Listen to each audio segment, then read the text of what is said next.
Hello friends, welcome to my YouTube channel. मेरा नाम है हिमांशु अग्रवाल और यहाँ हम पढ़ते हैं एक्सेल, टैली एंड एसएपी। तो आज की क्लास में हम एक रियल टाइम टिकट को सॉल्व करेंगे। ये बेसिकली हमने एक रिसेंटली मेरे स्टूडेंट को इम्प्लीमेंटेशन प्रोजेक्ट में एक ये इशू आया है, तो उसी को हम देखेंगे कि क्लाइंट की क्या रिक्वायरमेंट है और किस तरह से इसको हम रिजॉल्व करेंगे। तो स्टार्ट करने से पहले अगर आप हमारे चैनल पर नए हैं तो चैनल को जरूर सब्सक्राइब कर लें और बेल आइकन को प्रेस कर दें। तो आइए सबसे पहले टिकट को देखते हैं। बेसिकली टिकट है क्या, क्या कंपनी की रिक्वायरमेंट है और किस तरह से आप उसको रिजॉल्व करोगे। तो कंपनी क्या चाहती है, company want to set all input tax code to FB60 and all output tax code to FB70। मतलब क्या हुआ कि जितने भी इनपुट टैक्स हैं, इनपुट टैक्स किस पे लगता है, परचेज पे लगता है। तो परचेज किससे होती है, वेंडर इनवॉइस से परचेज करते हैं। तो वेंडर इनवॉइस से किसमें एंट्री होती है, FB60 पर। तो कंपनी क्या चाहती है कि जब हम वेंडर इनवॉइस FB60 ट्रांजेक्शन को ओपन करें तो जितने भी इनपुट टैक्स है वही शो होने चाहिए, और जो कस्टमर इनवॉइस है, जब हम FB70 पे कस्टमर इनवॉइस पोस्ट करें तो उस समय जितने भी आउटपुट से रिलेटेड टैक्स कोड है वही शो होने चाहिए। तो ये पहली कंपनी की रिक्वायरमेंट है। तो पहले हम इसे एसएपी में देखते हैं कि रिक्वायरमेंट बेसिकली मैं आपको एक बार एसएपी में दिखाता हूँ। तो आते हैं एसएपी में, एसएपी में आ गए, हम आते हैं FB60 ट्रांजेक्शन। देखिए जैसे ही हम FB60 ट्रांजेक्शन में आएंगे, यहाँ पर हम टैक्स कोड एंटर करते हैं। तो देखिए यहाँ पर अगर आप देख रहे हो, यहाँ पर आउटपुट भी आ रहा है और इनपुट भी आ रहा है। देखिए आता है, जब हम एंट्री पोस्ट करते हैं तो उस समय हम क्या करते हैं, टैक्स को सिलेक्ट करते हैं। तो अब इसमें आउटपुट भी आ रहा है, इनपुट भी आ रहा है, बट ये है क्या, ये है वेंडर इनवॉइस। तो वेंडर इनवॉइस पे हम क्या लगाते हैं, ओनली इनपुट लगाते हैं। तो कंपनी की यही रिक्वायरमेंट है कि आउटपुट डिस्प्ले नहीं होना चाहिए, ओनली आना चाहिए इनपुट। यहाँ पर ये आउटपुट डिस्प्ले ना हो जिससे हमारी मिस्टेक ना हो। तो ये है एग्जैक्ट रिक्वायरमेंट कंपनी की। ओके, तो इसको हम किस तरह से सॉल्व करेंगे तो वो देखते हैं। बाकी ये किस तरह से क्रिएट होते हैं, किस तरह से बनते हैं, तो इसको आप हमारी वेबसाइट पे, हमारा पूरा कोर्स है डिटेल में, तो आप आ सकते हैं हमारी वेबसाइट पर।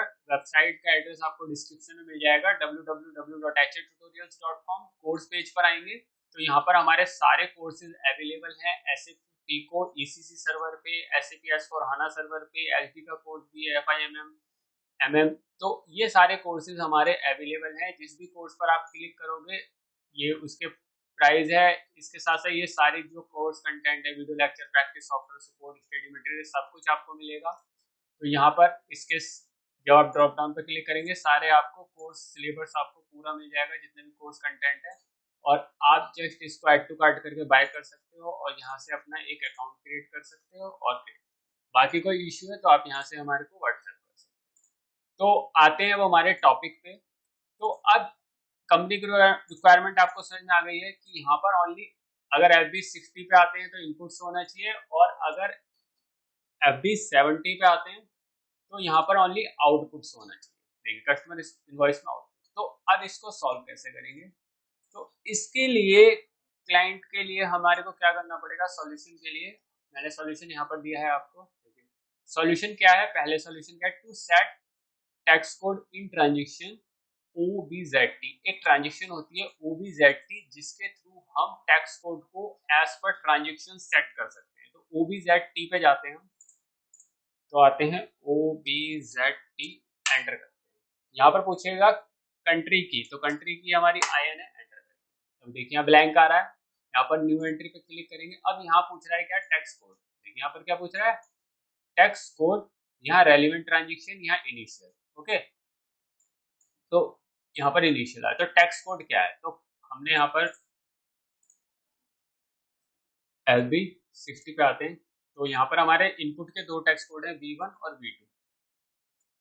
तो यहाँ पर आएंगे, हम डालेंगे यहाँ पर V1। तो पहले मैं एंटर करके दिखा रहा हूँ आपको, V1 टैक्स कोड आ गया। यहाँ पर अब क्लिक करोगे तो यहाँ पूछेगा all relevant all transaction, FIAP financial account invoice receipt के लिए, FIAR इनवॉइस आउटगोइंग इनवॉइस के लिए, या MMIB इनवॉइस वेरिफिकेशन के लिए। तो हम यहाँ पर यूज करेंगे, इनपुट के लिए हम यूज करेंगे FIAP इनवॉइस रिसिप्ट के लिए। यहाँ पर क्लिक कर दिया, V1 अभी मैंने सेलेक्ट किया है और इसको मैंने AP पे सेट कर दिया है क्योंकि वेंडर इनवॉइस AP से रिलेटेड है अकाउंट पेबल, और इसको यहाँ पर अभी इनिशियल में मैंने चेक नहीं किया, इसको सेव कर दिया। हो गया सेव। अब आते हैं अपने, देखिए बस इतना सा काम था। अब हम ट्रांजेक्शन पे दोबारा आते हैं, यहाँ पर आएंगे FB60 पर। जैसे हम FB60 पर आएंगे, जब हम इसको ड्रॉप डाउन करेंगे, देखिए अब क्या आ रहा है। अभी तक हमारे क्या हो रहा था, मल्टीपल टेक्स्ट कोड आ रहे थे, अभी अब ओनली को क्या आ रहा है, V1। क्यों आ रहा है V1? क्योंकि हमने यहाँ पर जो असाइन किया ओनली V1 असाइन किया है, किसके लिए, FIS। और अगर हम FB70 पे जाते हैं, FB70 पे देखो सारे टेक्स्ट कोड आ रहे हैं,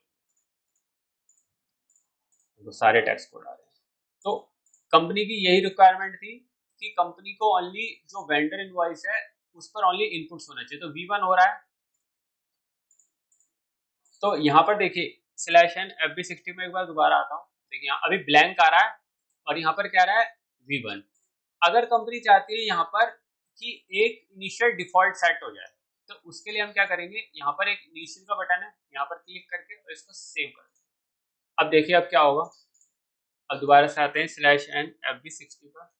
जैसे मैं एंटर करूंगा, अभी तक जब हम FB60 करते हैं ब्लैंक आता है, एंटर करते हैं, एंटर करते अब क्या हो गया, ये V1 यहाँ पर इनिशियल सेट हो गया। जब भी आप FB60 पर एंटर करोगे तो ये V1 ही आएगा।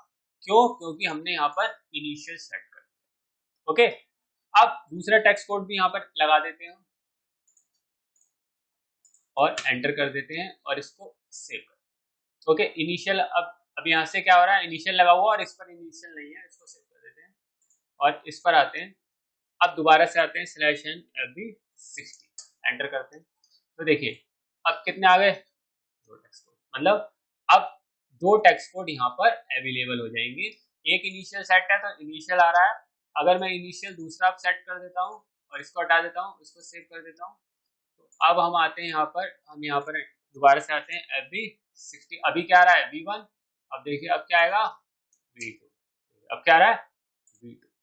तो ये था पहली रिक्वायरमेंट कंपनी की, जितने भी इनपुट से रिलेटेड है वो FB60 पे आने चाहिए, आउटपुट से रिलेटेड FB70। तो अब FB70 के हम करते हैं, तो अब हमारे पास A1 है और A2 है, 2 है। अब की बार यहाँ पर सेट करेंगे FIAR, ठीक है, और इस पर भी इनिशियल सेट कर देते हैं ये वाला और इसको सेव हो गया।